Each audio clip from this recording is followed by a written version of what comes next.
Vocês já estão sabendo da grande novidade?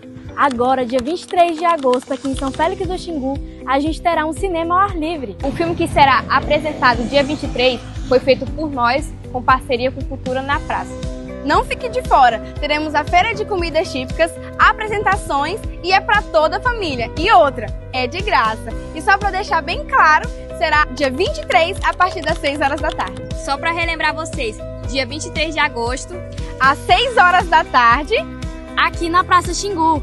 É Cultura na Praça, vem com a gente!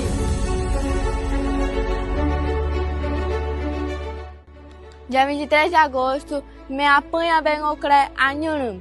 E a carva me ara filme ni pega kame a mamãe para minha bela Praça Xingu.